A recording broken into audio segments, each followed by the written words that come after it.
Welcome back to the podcast, everybody. We are continuing to talk about Abraham tonight.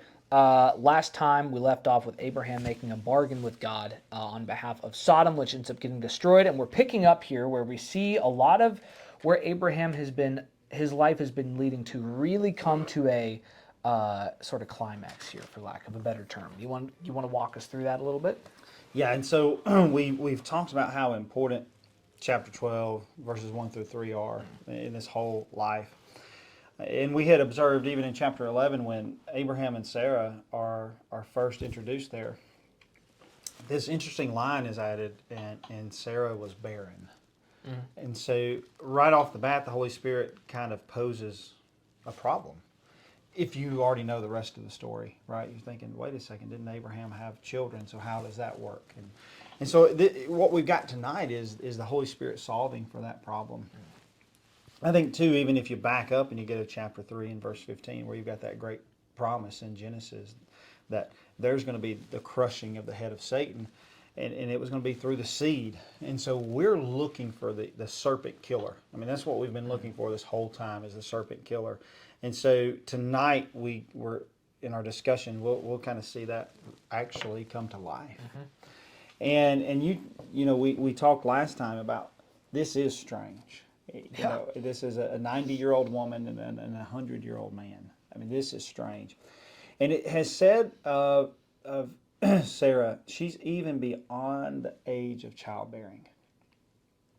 And so as we think about this, God is making this happen. This is a miraculous birth. And so I think it's interesting that this first promised and longed for child is brought into us miraculously. And so it's a foreshadowing of the great answer of all this, where you've got this miraculous birth through the Virgin Mary that brings into the promised one of all mankind, right? And so there's some great similarities that we have here. For sure, yeah. It's like one is on the side of way too old to have a baby, and the other one is on the side of way too young and inexperienced to have had a baby. You know, Right. it's like both ends of the scale, and both still in the same line of fulfilling that promise. Yeah. God still works with them, and so we're going to talk about that birth, and then of course we'll see how the father-son relationship of chapter 22 correlates perfectly with the father-son relationship of God and Jesus. So chapter 21, we're still again in the life of Abraham, and I'm sorry if at this point in time you're kind of through with Abraham. I think after this conversation we will be too. So, Yeah. We'll take a break and we'll move on to another character in Genesis. But verse 1 of chapter 21, the Lord visited Sarah as he had said, and the Lord did to Sarah as he had promised. And again, this is because this had to happen. The Lord had to visit her. The Lord had to accomplish this because she was beyond the age of childbearing. She was again 90. And of course, verse 2, and Sarah conceived and bore Abraham a son in his old age, at the time of which God had spoken to him. Abraham called the name of his son who was born to him, who Sarah bore him Isaac. And Abraham did, of course, as he was told, and circumcised. And then verse 7 of chapter 21, and she said, who would you have said that to Abraham that Sarah would nurse children, yet I have borne him a son in his old age. And so even she can't help but reflect, in even the joy of the moment is, this is weird. Yeah. I mean, I'm an old woman, and he's an old man, and we have a son. And so, even kind of lightly, she still acknowledges that this is a God-given son that they have here. And of course, we go on here, and when we see that there's going to be some stress, as there would be, and we've talked about that before. There was a lack of trust in the plan of God, and previously, of course, Ishmael had been born, and that tension is going to rise even more, right? And so Ishmael is virtually kicked out of the house, and what we need to know, though, is that verse 14 of chapter 21, we still see that there's mercy there. Verse 14 says, So Abraham rose early in the morning and took bread and a skin of water and gave it to Hagar, putting it on her shoulder along with the child, and sent her away. And she departed and wandered in the wilderness. And so he was still making sure he was giving them what they might need to go on. And then as we continue here, we see that even verse 19, then God opened her eyes and she saw a well of water. And she went and filled the skin with water and gave the boy a drink. And so you see, Abraham at the beginning there offers provisions, though they probably weren't enough, clearly. But then God steps up and provides. And so this becomes a child who, yes, wasn't as welcomed in the home, but God is still taking care of them. Though he's not the promised, and he's not the one through which the promise would come, he's taken care of by God. He's not forgotten. And I think that tells us and gives us insight to the character of God. For sure. Well, it's a good comparison for even, I don't know if this is too much of a rabbit trail, but what Paul talks about in a lot of his epistles about, the promise coming through the Jews, but still the Gentiles were part of the plan the whole time. Right. And we see sort of a very small example of that here. Yeah, and you see continual providing for those Gentiles, even though they weren't a part of the promise. There was God still showing himself to them. So that's a great comparison and analogy that we see that there's been a promised group of people and a group of people that God was going to bring his plan through, but there's never been this people that was exclusive and they were the only ones that were going to see the grace of God. Right. So too it's playing out in this household here. And so I know that that's not exactly concerning the life of Abraham, but it shows us the God in whom he's dealing with, right? Yes. Yeah. And so you can imagine if you're reading this for the first time, because there would have been some who actually got to do that, read this for the first time. This was passed down. I feel like you and I never got to do that because we've been told these stories, So it's kind of like maybe I was told these stories before I was even old enough to read, right, So I knew the rest of the story before I even got here. But could you imagine reading this, or if this is a movie you're watching and you see the son, and I mean, you're just ecstatic that they have them, and you could see that this 90-year-old, this 100-year-old are longing for him, was promised, as you pointed out last time we talked, promised to him when he was 75. So, this has been a few years in the making. Yeah. And so finally we've got the son there, and God says this, chapter 22 and verse 1. After these things, God tested Abram and said to him, Abraham, and he said, Here I am. He said, Take your son, your only son, Isaac, whom you love, and go to the land of Moriah, and offer him there as a burnt offering on one of the mountains of which I shall tell you. We just got him. We just, and I would argue, as we think, he's probably roughly 17 years old, as you think here. Sometimes when we see the story, we see maybe a 7-year-old, little manipulated, able to be manipulated. I think, especially from the questions we see him ask, plus if you were to dissect some of the timelines, he's roughly 17 years old. Right. He has some cognitive ability, has physical ability to carry, lots of firewood. Lots of of firewood. Himself on it. So. And so I think of even a 12-year-old versus a 100-year-old. Though Abraham might not have been your typical 100-year-old, he's not vibrant. He's not quite as strong as he was. So there's a story of faith here that we're going to look at. But there's a lot of faith that Isaac shows as well. And so we can tell through this point that Abraham's done a good job as a father to have this son who is okay with the plan. If I put myself in Isaac's shoes, I'm not sure how well I, follow. I think this is interesting in verse 2. So he says, Go to one of the mountains of which I shall tell you. This seems to be a theme in the life of Abraham. Yeah. Where am I going, God? You're going where I tell you. In chapter 12, it's like, leave and go into where I will tell you. And yet again, and so you can almost hear Abraham saying, I've heard that before, right? But in his attitude is the same as we say. So chapter 12, and then we have verse 4. Verse 4 of chapter 12 says, So he went. Verse 1 says, Go, and then chapter 12 and verse 4 says, So he went. And so, here's verse 3, So Abraham rose early in the morning. And so I want to be like Abraham. I would love for my faith to look like Abraham's. And sometimes maybe we overthink how grand he was and forget he was just a human. And here you see the simplicity of how he's pleasing God. Go, so he went, Yeah, absolutely. Yeah, and there's I think we sort of forget the context he was in too, and how many times in his life Abraham must have felt very alone in his faith. Yeah.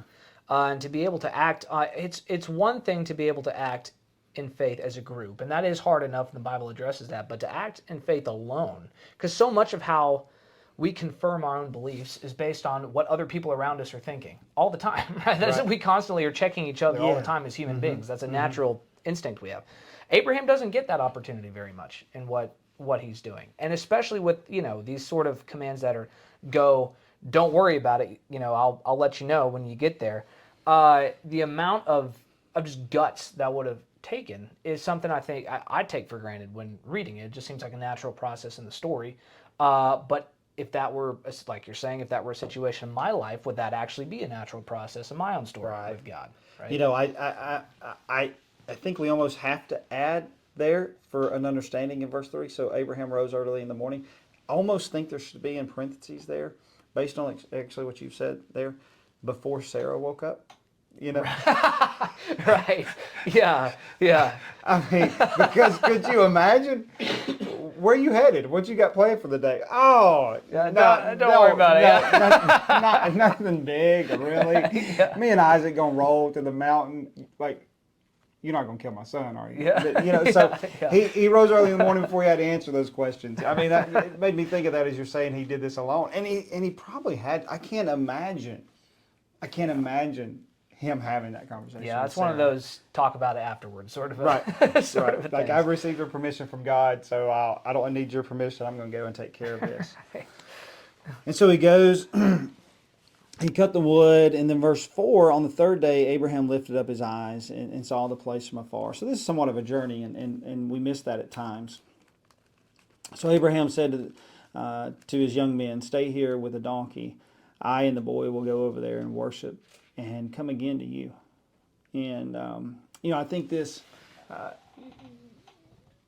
reiterates what the Hebrew writer would look back on and say that Abraham assumed, though he had never seen it happen, that he could be raised, right? That the boy could be raised, because he says here to his men, we will come again to you. I and the boy will go over there and come again to you.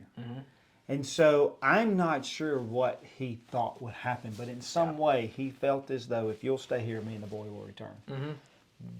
This is total trust. Oh, yeah. Yeah, it's not only, an exercise his whole life of, we'll figure it out once God shows me the place, but now he's like, I don't know what's going on, but I know God has this promise through this son. He told me specifically this son. So there's going to be a way this works. That's don't right. know what it is. Yeah, and this is why it's so good for us to look at this and consider this. Hebrews 11 verse 1, faith is the assurance of things hoped for and the conviction of things unseen.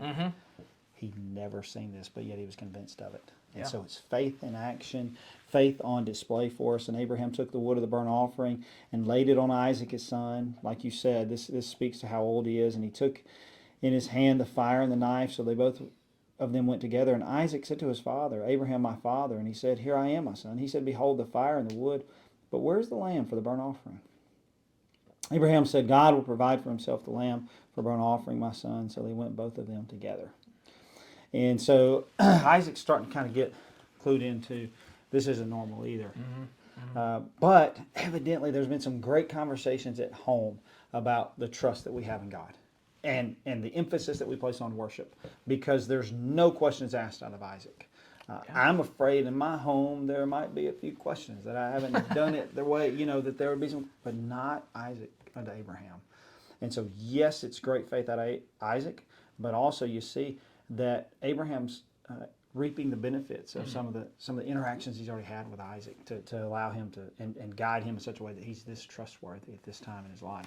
Yeah, it doesn't seem out of character at all to Isaac for Abraham to answer with something like, God's going to provide a lamb. Right. It's almost like Isaac's like, oh, okay, well, that's Dad. I guess, okay, right. Man, I guess we'll see what what happens. I guess that works. Yeah. And, it's a good question for ourselves is if we have also that display of trust to where people aren't surprised anymore when we seem to be doing things that seemingly seem a little foolhardy, perhaps. And not that we should, lack, preparation or do things, work on just instinct or something like that. This isn't necessarily recklessness, but are we acting as Christians in a way that reflects that we do have genuine trust and something other than ourselves, to where people aren't surprised by it anymore? And it looks abnormal from the amount of building up our own walls, so to speak, that most of us do as people, myself included. Right? Do we actually reflect in our behavior something different? Is the question. That's a great point. That's a great point. So now they get to the place of which God had told him. Abraham built the altar there and laid the wood in order, and bound Isaac his son and laid him on the altar on top of the wood. Then Abraham reached out his hand and took the knife to slaughter his son. And I don't think we can overemphasize how monumental the grabbing of that knife would have been. Yeah, I've always imagined him going as slow as he can with that part. Just Right. like, any second now, you want to stop me, you know. Yeah, and so when do the tears come? And then you even think, as the Hebrew writer reflects back, that he thought he could raise him from the dead, but still you're going to see the blood. I mean, you're about to you're going to hurt your son, and this is difficult. And then you think about the cross. My God, why have you forsaken me? And so this is a pain that God himself would later feel. And so this is a great ask of Abraham, but it's nothing greater than God himself was willing to do. And knowing the pain that would have been present in Abraham, the angel of the Lord called to him from heaven and said, Abraham, Abraham. He said, here I am. He said, do not lay your hand on the boy or do anything. For now I know that you fear God, seeing you have not withheld your only son from me. And Abraham lifted up his eyes and looked, and behold, behind him was a ram caught in the thicket by his horns. And Abraham went and took the ram and offered it up as a burnt offering instead of his son. And so what's interesting is it happened really as Abraham had said it would. It happened as he had believed, which is beautiful. Oh, yeah. And so I want to come back to chapter 22. If you're probably not following along in your Bibles if you're watching this, but if you are, just kind of put your finger there. And I want to just kind of wrap up our thoughts with this that's said in James chapter 2. Because in James chapter 2, there's this marriage of faith and works. James virtually says somebody who has faith is going to put it into action. They're not going to sit on a couch and just claim that they have faith. And so he says in verse 21 of chapter 2, James writes and says, "Will not Abraham our father justified by works when he offered up his son Isaac on the altar?" And so he references back to that grand, unthinkable act of faith. And he says in verse 22, "See that faith was active along with his works, and faith was completed." Or some translations render that perfected by his works. And the scripture was fulfilled that says, Abraham believed God, and it was counted to him as righteous. And so you think about that. This is the phrase that we looked at a couple of weeks ago. He believed God, it was counted to him as righteousness. Happened in chapter 15. Happened before Isaac was born. And it said of him, he believed God, and it was counted to him as righteousness. But it wasn't perfected. It wasn't completed until this moment in chapter 22. Speaking to this concept that we're on a journey. And I think that encourages me to know that, yes, he was a faithful man and he had belief. But that didn't prevent him from making mistakes. But it also, through those mistakes, he became strong enough to perform this act in this moment and have his faith perfected. And he showed that to God, but also he showed it to himself. That I am who I've said I am, right? I am the man of faith that I said I was. And it was completed there. And so as we turn back to chapter 22, and you see in verse 12, he says, "Seeing you have not withheld your son." So the question becomes, when can we perfect or complete our faith? Yeah. And so it's when we are willing to not withhold anything from God. And that has stuck with me ever since I read it a few years ago, and you're reading that and you think, withholding is what I do best. Oh, yeah. I'm willing to say Sunday you can have, Wednesday, but there's a few movies that I really like that don't build me up, but I want to keep those, God. Right. There's a few grudges that I have against people that I would like to keep and let those be mine, so I'm going to withhold those from you. Yeah. But you notice that the perfection of his faith came when he truly said, all to you I surrender. That's a great point. That's a great point, man. Yeah, because, we all want to talk about sacrifices we make, and, sacrifices we're willing to make within our comfort zone, right? Yes. And we're willing to talk about the sacrifices in the Bible when it's other people making them, right? And we all are willing to praise Jesus for his sacrifice when it's him making it. Things get real when it's our turn to try and actually give something up. And you see Jesus, and really God throughout the Bible, of course, but, I think of Jesus with the rich young ruler, right? We think sometimes it can almost sound spiteful the way we describe him backing this rich guy into a corner, Right. saying, "Get all, give me your stuff." we would never do that. Exactly. Yeah. No, of course not. Yeah. And says, what you need to do to complete your faith, essentially, is give all your stuff away to the poor. And what Jesus did right there was he found the pressure point, not out of spite, but the Gospel of Mark tells us that he loved him. Yeah. And what he was trying to show that guy is the same thing he was testing Abraham with here, except we see Abraham actually go through with it, right? And so the lesson for us there is that Christ will find your pressure point. That's a good point, yeah. And he'll ask it of you at some point. It doesn't, maybe it's when you're 100. Is it your pride? Right. Is it your grudges, like you said? Is it your own concept of yourself? Right. That's a big supposed modern one, but it's been a problem for a while, right? Of who you even are. Is it just the fact that you can stay comfortable in a certain zone, seemingly, right? Is it a certain belief? Is it just a habit? Is it just a stupid habit that you don't want to drop? The list is endless. I could go on for a while with it, and I can't answer what that is for you or you me. You got to take that up with Jesus, but so I think that's where we are. Is we've seen this journey of faith, and it's not perfect. From point A to point B for Abraham, it's not just sunshine and rainbows, but it's told to us through the scriptures that it's perfected when he didn't withhold. Yeah. So that's a great place to leave Abraham for now.